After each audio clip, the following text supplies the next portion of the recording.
والصلاة والسلام على أشرف الأنبياء والمرسلين وعلى آله وصحبه أجمعين. قال رب اشرح لي صدري ويسر لي أمري واحلل عقدة من لساني يفقه قولي.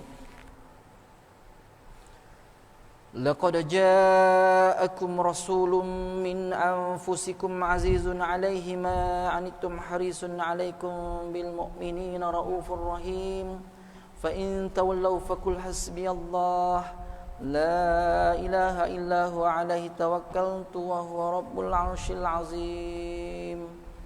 أما بعد. Yang saya hormati Tuan Pengurusi Masjid, Tuan-tuan imam, tuan-tuan ahli jawatan kuasa masjid, tuan-tuan Bilal, tak lupa para tuan-tuan guru, para kiai, para alim ulama, para habaib, tuan-tuan haji, bakal-bakal haji, hadirin, muslimin yang saya kasih lagi saya hormati sekalian.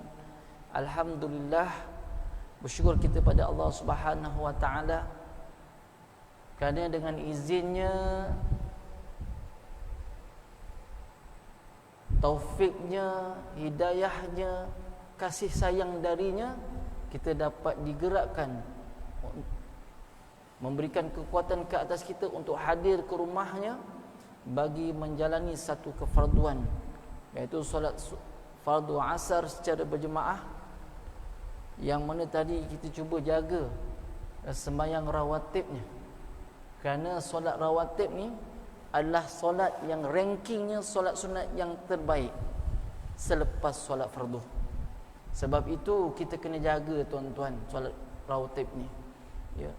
Nabi kata dalam sepotong hadis yang mafhumnya, ya, man sabara ada sinatai ashrah raka'ah minas sunnati banallahu lahu baitan fil jannah arba'i raka'at qabla zuhri wa raka'ataini ba'daha wa raka'ataini ba'dal maghrib wa raka'ataini ba'dal isya wa raka'ataini qabla al fajr.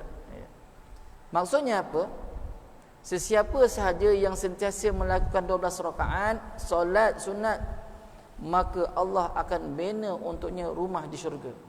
Solat ini ialah solat yang mengiringi solat sunat fardu. Apa dia?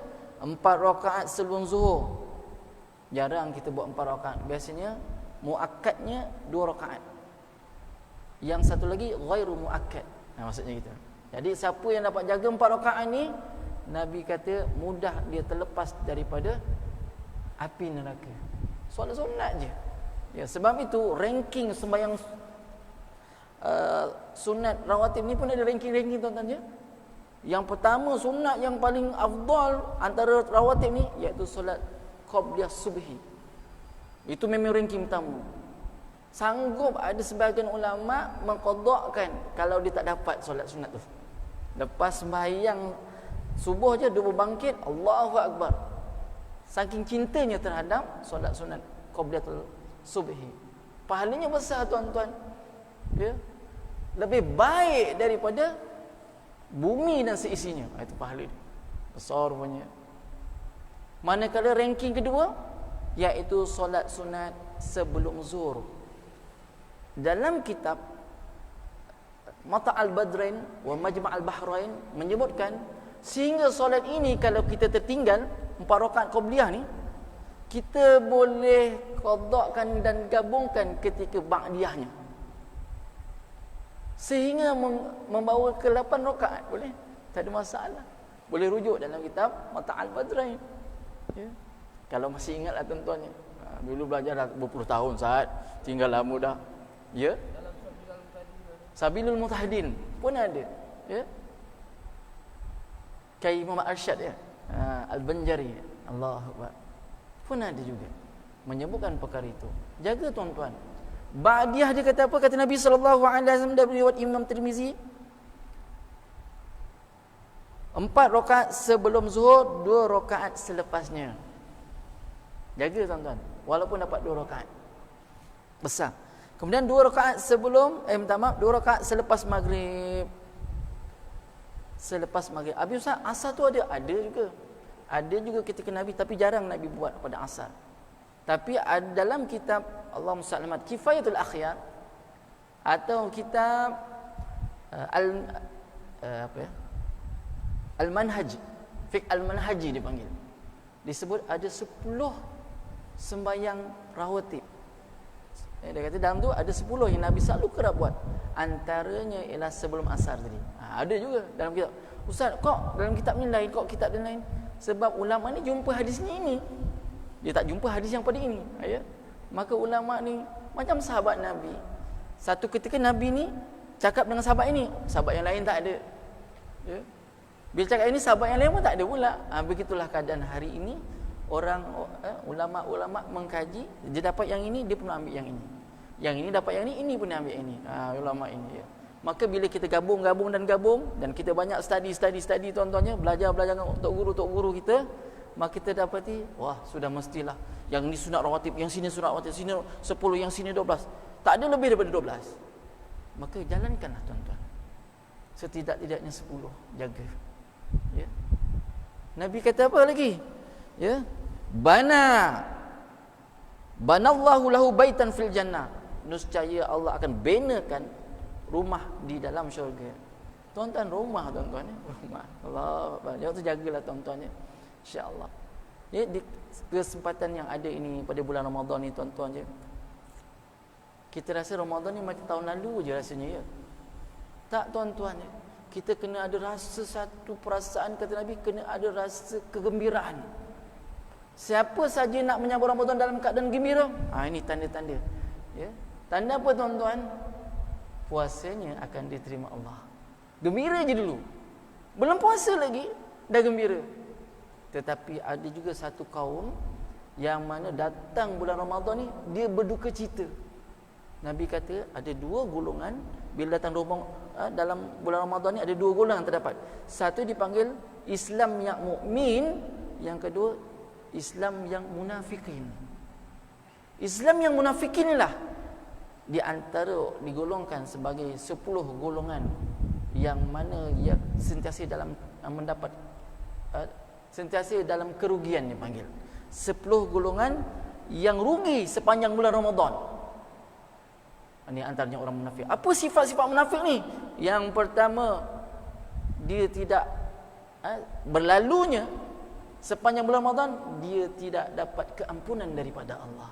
Sedangkan Allah janji dah, siapa yang berpuasa ya, dengan penuh keimanan dan penuh keikhlasan, yakni mengharapkan janji-janji Allah, ghufira lahu ma taqaddama min zambi, muttafaqun alaih. Nescaya Allah ampunkan dosa dia, tetapi malangnya tak dapat ampun. Habis buat apa tu? Macamlah hari ni orang bekerja, kerja lama tapi tak dapat gaji, kan rugi. Ini kan antara contoh. Puasa tapi rugi. Kenapa tuan-tuan? Sebab dia melalaikan apa juga. Jadi sifat yang kedua tu apa pula? Iaitu ulama kata di sini, ya, antara 10 golongan tu dia kata allazi yatruku qiyamal layalihi kaslan wa saqalan anit ta'ah la nasiba lahum kadzalika min maghfirah dzunubihim fi Ramadan. Orang yang kedua rugi ni, yang namanya tanda-tanda munafik ni, mereka tidak beribadah pada malamnya. Gasaklah engkau beribadah, aku main mercun. Gasaklah engkau, aku merempit. Gasaklah engkau, aku main handset. Gasaklah engkau nak ibadah, aku tetap dengan aku. Engkau, aku. Ini bahaya. Dia ada golongan yang seperti ini tuan-tuan. Kita kena cek diri kita, kena tengok anak isteri kita, cucu kita tuan-tuan. Mudah-mudahan tak jadi golongan yang seperti ini. Ya. Dah malas tuan-tuan ya. Tidur pula tu. Ya. Tidur aja kerjanya. Ya. Malam tak nak buat ibadah, tidur. Ya. Nanti tengah malam dia bangkit tengok bola. Ya. Allah. Yang ketiganya sifat orang munafik ni apa? Allazina yadawamu 'alal musawil akhlaq. atau dipanggil su'ul akhlak, ya. Wala yad'uhum siyamahum al-irtikabil mahramat. Wa Nabi sallallahu alaihi wasallam yaqul man lam yada' qaul zurin wal 'amli bihi wal jahli falaysa lillahi hajatun fi ay yada'a ta'amuhu wa syarabuhu. Rawahu Bukhari. Maksudnya apa? Orang ketiga ni yang namanya munafik-munafik ni dia buat apa? Mereka sentiasa berterusan mengamalkan akhlak yang buruk. Ya. Di mana puasa tidak sedikit pun menghalangnya daripada berlakuan buruk. Makin puasa makin dahsyat. Perkataannya melemparkan ulama-ulama, baru-baru ni ada keluar fatwa kan. Haram melintas. Tuan-tuan, bukan suka-suka kalau mufti keluarkan fatwa. Sebelum keluarnya satu fatwa, maka dia akan panggil setidaknya 15 orang yang pakar.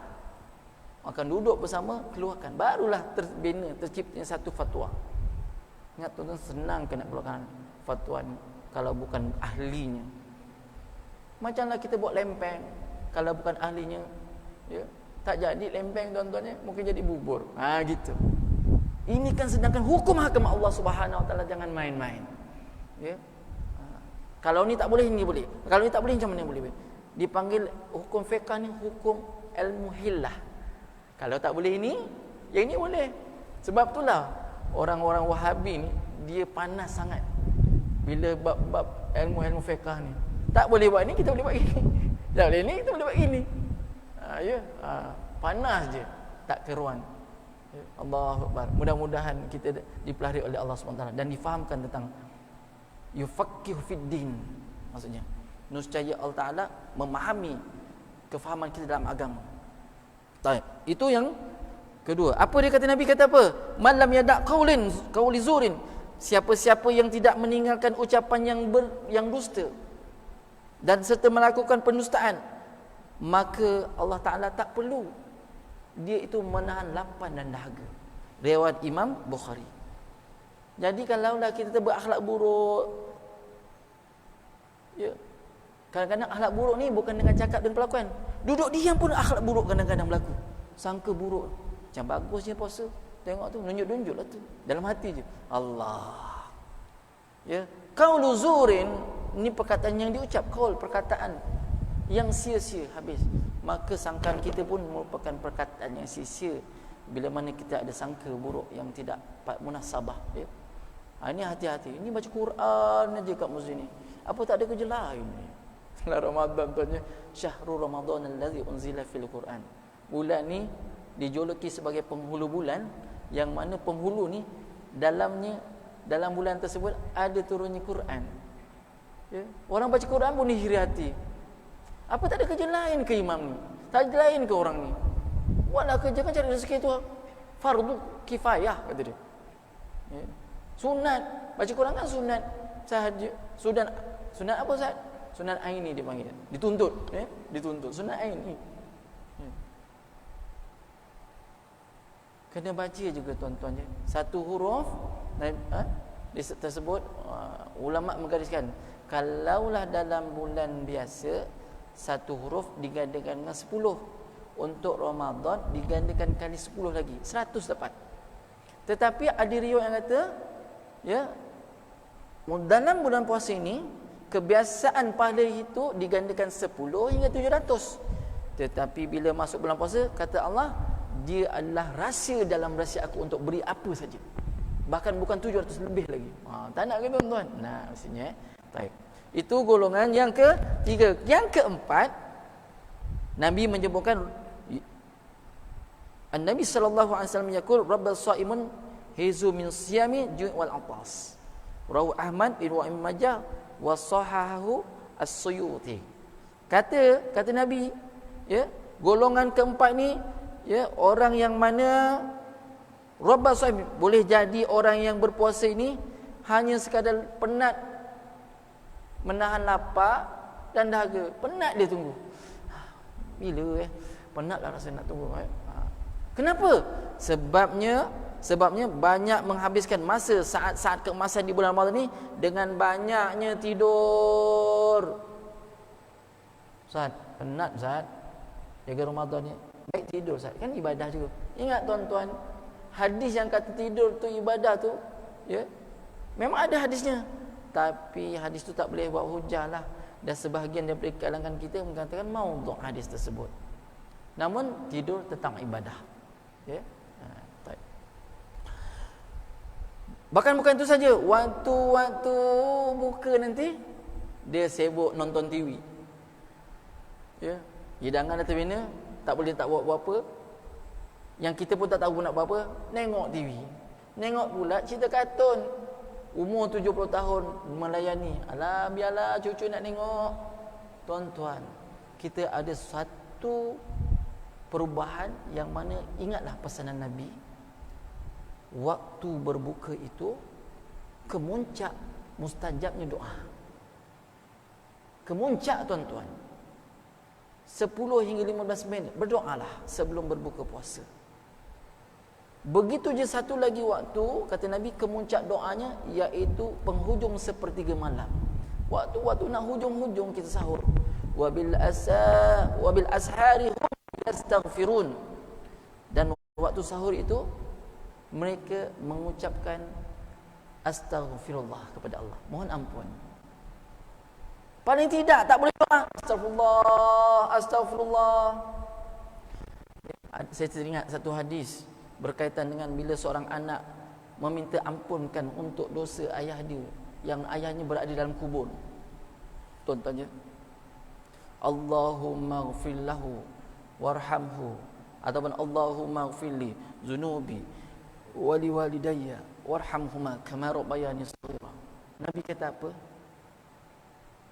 Datang mengetuk di pintu kubur itu, ya, bawa hadiah istighfar ni, dan ayah ni dia naik satu darjat, ya, diampunkan Allah, naik satu, tak dapat je, bawah sikit. Okey, baik, syukran.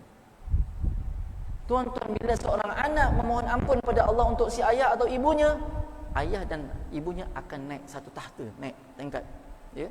Di dalam syurga, dalam sepotong hadis tentang bulan Ramadan ni, Allah sediakan, ya, menghiasi syurga ni berkali, setiap hari Allah hias cantik-cantik. Tapi untuk siapa? Untuk orang yang berpuasa. Bila ada top up daripada anaknya, maka ada 100 tingkatan yang bakal diduduki oleh mereka ini. 100, tuan-tuan. Yang mana satu tingkatan ke satu tingkatan tu jaraknya bumi ke langit. Dalam kitab Hadaikul Akhbar menyatakan jarak langit bumi ni berapa? Iaitu 500 tahun kiraan akhirat. Oh, jauhnya ya. Lebarnya sama begitu juga. Syekh Ali Jabir yang baru-baru ni, Allah yarham, menyatakan, ya, sesungguhnya lebarnya, tingginya antara langit dan bumi itu ialah sejauh jarak 500 tahun kiraan akhirat. Satu hari akhirat 1000 tahun di dunia. Allah, jauh, tuan-tuan. Ya.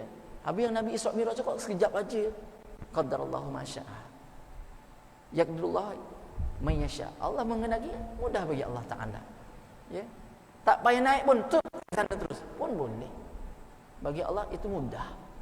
Jadi tuan-tuan, jagalah jangan sampai kita jadi golongan yang 4, ya, asyik merem aja kat jauh kan. Turun aja. Merem turun lebih kurang mana je. Merem lebih lama turun kan. Itu bahasa Jerman saya lah. Entah betul entah tidak. Saya dah lama tinggalkan bahasa ni. Ya. Bila masuk balik Jawa ni, saya cubalah cakap Jawa sikit-sikit, tuan. Walaupun dah lama tinggalkan bahasa Jawa tu. Allahu Akbar. Golongan yang kelima ini di kalangan munafik ni ialah mereka suka mensia-siakan solat 5 waktu. Tidak berkunjung ke masjid ataupun surau bersama para jemaah. Sedangkan Allah berfirman dalam surah Maryam ayat ke-59, fa khalafa min ba'dihim khalafun adha'us salah wattaba'us syahwat fasawfa yalqawna ghayya. Apa maksudnya? Maka akan datanglah sesudah mereka pengganti yang menyia-nyiakan solat dan menurut hawa nafsunya, maka kelak mereka akan menemui kesesatan. Maksudnya apa ni? Ada, seandainya kita ni jenis lalai, nescaya keturunan kita akan lalai. Kalau kita suka menyia-nyiakan waktu sembahyang, nescaya keturunan kita akan menyia-nyiakan waktu sembahyang. Buktinya apa? Ini surah Maryam ayat ke-59. Tuan-tuan boleh rujuk surah Maryam ayat ke-9. Kalau ayah tu lalai, leka dalam sembahyang, maka samalah keadaannya tuan-tuan. Baik. Dapatlah keturunan yang lalai. Ya. Kita tengok anak kita, kenapa ya anak aku lihat ni? Tuan-tuan, bila kenapa anak aku lihat nak sembahyang, kena cek dengan hadis ayat ini, ayat Quran ni, surah Maryam ni. Rupanya kita juga dulunya lihat sembahyang asar. Sekejap mak, inilah waktu mudayyak ni, sempit dah. Kejap mak, bila dapat anak, samalah keadaan macam tu. Allah, na'udzubillah. Ini gelisah bila jumpa Ramadan, gelisah. Nak kerja puasa lah, nak kena jaga sembahyang lah. Allah, susahnya. Sembahyang je lah, puasa je lah. Susahnya gitu. Yang keenam,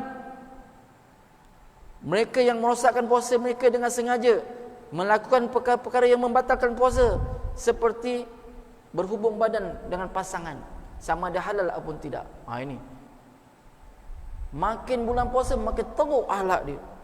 Makan minum sesuka hati, ya, pantang kedai tu nampak terbuka celah sikit je, dialah orang yang pertama.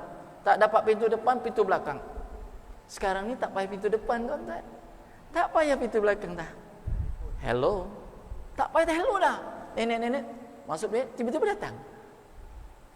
KFC ke? Apa ke? Pukul 11 pagi. Lupa sahur saya. Gitu. Ya. Mudahnya hari ni. Sebab tu kemudahan ni jangan dibuat sebenarnya. Kena urus kemudahan ini dengan bijaksana. Ya. Baik, itu golongan yang keberapa? Yang ke-6. Golongan ke-7, mereka yang berkunjung ke luar negara, ke tempat-tempat maksiat, sama ada di awal bulan Ramadan atau di pertengahnya, supaya dapat melakukan dosa dan maksiat bebas, sedangkan mereka tidak tahu jika mereka berada di tempat mereka, mereka dapat menunaikan solat ataupun berpuasa. Ya. Tak mampu nak buat. Dia sanggup tempah tiket awal-awal. Dapat tak kapal terbang ni? Pergi mana? London. Kat sana bebas boleh makan. Kat mana? China.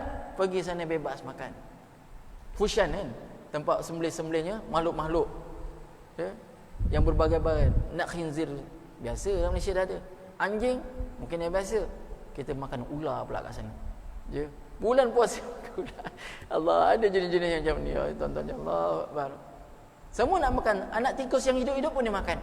Kat Malaysia dia tak makan, kat sana dia makan. Geli rasanya tuan-tuan. Macam mana hilang pedoman diorang ni? Tak ada perasaan ke? Tak ada rasa jijik ke? Allahu Akbar. Na'udzubillahi min zalik. Tu golongan yang ke-7. Ke-8, mereka ini bersungguh-sungguh dalam beribadah pada awal Ramadan saja, serta berazam bertaubat pada waktu itu, tetapi bertukar sebaliknya menjadi kehidupan yang sia-sia. Ini ramailah. Ini tanda-tanda munafik tuan-tuan. Ya, Allah. Gelisah. Ramadan je. Seminggu pertama ni saya lah orangnya 20 rakaat. Masuk terus hilang bukan 20 rakaat, jangankan 8, 2 pun tidak. Lepas isyak, alif bot cabut. Kadang-kadang isyak pun tak, sibuk pergi sama-sama naik motor. Mak gimana? Pergi sembahyang, mak. Ya, okeylah. Tarawih, mak pun balik sama, dia pun balik sama. Macam mana tadi? Tak nampak batang hidung kau? Ada mak tadi sakit perut lah. Ada je alasan, tak sembahyang rupanya. Ya. Ini ramai tuan-tuan. Ya. Adakah kita seperti itu? Tengok anak isteri kita. Pesan pada mereka, jangan jadi orang grup ke-8. Ya. Awalnya semangat, akhirnya na'udzubillah. Semua kemungkaran dia buat, na'udzubillah, mencuri dan sebagainya. Ada orang pergi Ramadan ni, dia pergi pecah rumah orang. Ya, dia kata menghidupkan malam Ustaz. Pecah rumah orang hidup macam mana ni fahaman dia ni? Ya, Allah, na'udzubillah. Na'udzubillah min zalik. Golongan ke-9, mereka yang meninggalkan Al-Quran di bulan Ramadan, di mana Al-Quran tidak dibaca dan tidak tadabbur maknanya, tidak bertadarus Al-Quran, sedangkan Allah berfirman, afala yatadabbaruna al-Qur'ana am ala qulubi akfaluha. Surah Muhammad ayat ke-24. Mengapa kamu tidak memerhatikan makna Al-Quran? Ataukah di hati kamu itu ada dinding tutupan? Allah, artinya kalau kita dah tak boleh baca Quran ni tuan-tuan, tengok Quran pun tak ada, artinya hati ni dihijab. Dalilnya ini. Ya tuan-tuan, dah hujan lah punya. InsyaAllah lah. Saya cuba habiskan yang ke-10 ni. Ya. Yang ke-10, mereka yang bahil dengan harta yang dianugerahkan oleh Allah Subhanahu Taala. Ini golongan 10. Tanda-tanda munafik juga tuan-tuan, bakhil. Orang lapar tak dikasih makan, apa peduli, engkau akulah, aku je cari rezeki, engkau gitu. Tolong tuan-tuan yang ke-10 ni. Ingat, saya teringat je. Ni baru dapat WhatsApp. Kawan saya pun suruh ulang-ulang aje. Ustaz, cerita bab sedekah ni. Di Malaysia ni terdapat satu cerita Ustaz Zul Ramli yang bagi tahu dalam grup tersebut. Dia kata apa? Ketika masyarakat dalam masjid ni nak tukar kapet baru, ya, maka masing-masing dah kumpul-kumpul lah. Cuma masyarakat kali ni lah kurang duit je. Nak cukupkan tu baru boleh kita beli kapet. Ya. Macam kat sini kan dah mula pudar-pudar tuan-tuan ya. Ni sebelum puasa ni nak orang ni sanggup berhabis-habisan untuk standby menyambut Ramadan. Kita tak berhabis-habisan sanggup menyambut Syawal saja. Ya, Ramadan tak payah Ramadan lah. Biasa kita tak ada Ramadannya. Kita pada Syawalnya, betul. Tetapi yang grup masjid ni sibuk dengan Ramadannya. Pening nak macam mana cari ni. Maka selepas bersurai ni tuan-tuan, kata Ustaz Zulam ni, maka si Pulan ni dia bukan fikir lain lah, fikir angka 11 ni tadi. Macam mana ya nak cari 11,000 ni? Maka dia pun balik tengok belik-belik. Belik-belik memang betul-betul ada 11,000 tu. Sedangkan dia ni seorang kontraktor. 11,000. Ni nak bayar insurans ni tuan-tuan. Ya? Nak bayar insurans tuan-tuan. Insurans-nya dah 11,000. Belum yang lain-lain. Dia fikir kapet ke insurans? Kapet ke insurans? Ini orang perlu sangat ni nak bulan Ramadan ni. Kata dia, Allah, macam mana ni? Tak apalah, tawakal ya. Fa iza azamta fatawakkal Allah. Apabila kamu berazam, serahlah, tawakallah pada Allah. Serah dah diri pada Allah Taala. Maka dia pun telefon pengurusi, ni ada orang nak sedekah. Dia tak iklan pun diri dia. Dia kata ada orang nak sedekah. Sedekah apa? Duit 11,000. Kata pengurusi, alhamdulillah, cukuplah. Ya, besok orang tu masukkan duit, petang tu belikan kapet, seminggu diuruskan kapet tu. Kemudian berlalulah bulan Ramadan berlalu, bulan Syawal pun berlalu, maka tiba-tiba orang yang sedekah ni menangis. Menangis yang teramat sangat. Tak percaya. Yang tak percaya apa? Dengan angka 11 tadi. Padahal dia buat tu sebelum Ramadan. Dia tahu tentang kelebihan sedekah bulan Ramadan, dia tahu. Tetapi dia sebelum Ramadan dia dah sedekah dulu. Maka kata saudara dia nangis dengan angka 11 ni. Ya. Kenapa? Dia dapat satu projek nilainya 11 juta. Allah. Sebab itu tuan-tuan ya. Tak, itu belum bulan Ramadan lagi tuan-tuan. Tapi golongan ke-10 ni sedekah pun tak nak. Buruk-buruklah baju kau. Kerja. Tuan-tuan. Kita ada jiran, kita ada anak tuan-tuan. Berupayalah, sungguh-sungguhlah. Bulan Ramadan sediakan. Kalau Quran itu renyok, lusuh, perhatikanlah yang baru. Jangan belikan mercon dengan atuknya. Bapaknya belikan mercon. Ni kalau tak Ramadan tak bagus kalau tak ada mercon. Tak fikir yang sepatutnya anaknya dikhatamkan dengan Al-Quranul Karim. Allahu Akbar. Berusahalah ya. Tuan-tuan, malam ni malam yang ke-20 kan? Kita pujuk diri kita, kita pujuk anak isteri kita, sama-sama membangunkan 10 yang terakhir. Nabi pesan pada kita, carilah malam Lailatul Qadr pada 10 malam yang terakhir. Tolong tuan-tuan. Macam mana dapat ni? Doa. Nanti waktu nak sebelum buka doa, ya Allah, Allahumma rzuqna Lailatul Qadr fi hazi sana wa kulli sana wa fi kulli sana. Ya Allah, kurniakanlah pada kami ya Allah malam kemuliaan. Lailatul Qadr artinya malam kemuliaan. Pada tahun ini dan pada tahun-tahun yang akan datang. Ya Allah, tolonglah ya Allah. Tuan-tuan, kemuncak doa ini, ya, Nabi tolak. Dan Nabi kata, memang orang yang berpuasa ni Allah Ta'ala sentiasa kabulkan siang dan malamnya. Bahkan bukan kabul je, Allah lepaskan ahli-ahli neraka seperti bulu kambing Bani Syaibah dipanggil. Banyaknya bulu kambing tu macam mana? Macam itulah Allah lepaskan daripada api neraka. Begitulah kita digalakkan untuk berdoa supaya kita salah seorang yang Allah lepaskan daripada api neraka. Bukan saja kita baca doa Allahumma inni a'udzubika min azabil qabri wa min azabi jahannam wa min fitnati mahya wal mamat wa min syarri fitnati masih dajjal. Sebelum disalamkan disunatkan baca itu kan. Yusabbihu ra'du wa bihamdi wa malaikatu min khifatihi. A'udzubika kalimatillahi tammati min syarri ma. Apabila kita dengar bunyi guruh tuan-tuan, kita bacalah dalam surah Ra'd. Yusabbihu ra'du. Malaikat tu dia baca Yusabbihu ra'du. Yusabbihu ra'du. Apa tadi saya baca? Yusabbihu ra'du wal malaikatu min khifatihi. Segala makhluk itu memuji dan namanya malaikat itu sedang ketakutan. Ya, kenapa? Marahnya Allah Ta'ala, murkanya Allah Ta'ala. Ini salah satu tanda kemurkaan Allah, tu bunyi guruh tu. Ya, tanda tuan-tuan Allah murka disebut dalam surah Ar-Ra'd. Ya, boleh rujuk tuan. Jadi tuan-tuan berkat Allah, doa ni jaga baik-baik tuan-tuan. Setidak-tidaknya dua penghujung waktu ni lah. Satu hujung ketika nak buka, satu hujung ketika nak sahur. Jagalah tuan-tuan. Ya, doalah dengan sungguh-sungguh. Dan bila kita bertemu malam Lailatul Qadar tuan-tuan, ya, banyakkan baca Allahumma innaka afuwun tuhibbul afwa fa'fu anni. Allahumma innaka afuwun tuhibbul afwa fa'fu anni. Banyakkan baca. Kan imam selalu baca kan? Itu imam. Kita pula tuan-tuan tak faham bahasa Melayu. Tak faham bahasa Arab, bahasa Melayu. Sungguh hebatnya. Walillahil asmaul husna. Dan apabila kamu berdoa, doalah dengan puji nama Allah Ta'ala yang baik-baik ini. Maka diajarkan dalam doa ini, Allahumma innaka afuun.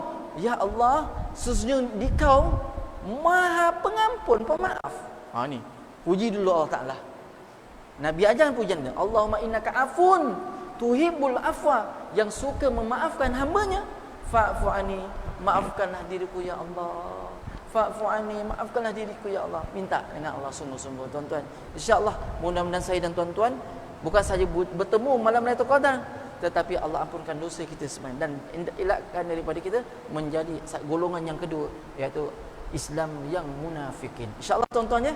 InsyaAllah mohon maaf sekali lagi seandainya terkasar bahasa, terlanjur bicara. InsyaAllah Allah ampunkan saya tuan-tuan ya. Semakin hujan ni hati tak tentram ya. Dia tak tentram dia. InsyaAllah lah Allah mudahkanlah perjalanan kita nanti. InsyaAllah. Apa yang baik daripada Allah, apa yang kurang baik adalah kelemahan saya dan ilmu saya. Allah ampunkan saya dan tuan-tuan. InsyaAllah kita bertemu lagi akan datang saatnya panjang umur. Saya doakan tuan-tuan panjang umur dalam kebaikan dan harap tuan-tuan dapat doakan saya ya dalam penuh ibadah pada Allah ya. Sekadar itu saja. Aku qauli hadza wa astaghfirullah li wa lakum. InsyaAllah kita doa. A'udzubillahi samil alim minasyaitonir rajim. Bismillahirrahmanirrahim. Alhamdulillahirabbil alamin. Wassalatu wassalamu ala asyrafil anbiya'i wal mursalin wa ala alihi wa sahbihi ajma'in. Allahumma salli wa sallim wa barik ala sayyidina Muhammadin nuriz zati was sirri sari fi sa'il asma'i was sifati wa ala alihi wa sahbihi wa sallim.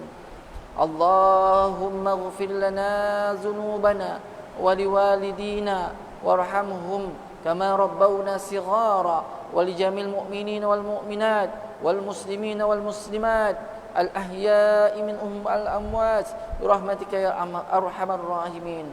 Nashhadu an la ilaha illallah nastaghfirullah nas'aluka ridhaka wal jannah wa na'udzu bika min sakhatika wan nar. Allahumma innaka afuwun karim tuhibbul afwa fa'fu anna. Allahumma rzuqna lailatal qadr في هذه السنة وفي كل سنة. وصلى الله على سيدنا محمد النبي الأمي وعلى آله وصحبه وبارك وسلم. سبحان ربك رب العزة عما يصفون وسلام على المرسلين والحمد لله رب العالمين. سبحانك اللهم وبحمدك أشهد أن لا إله إلا أنت أستغفرك وأتوب إليك. بسم الله الرحمن الرحيم. والعصر إن الإنسان لفي خسر إلا الذين آمنوا وعملوا الصالحات وتواصوا بالحق وتواصوا بالصبر. صدق الله العظيم. وبالله التوفيق والهداية. والسلام عليكم ورحمة الله وبركاته.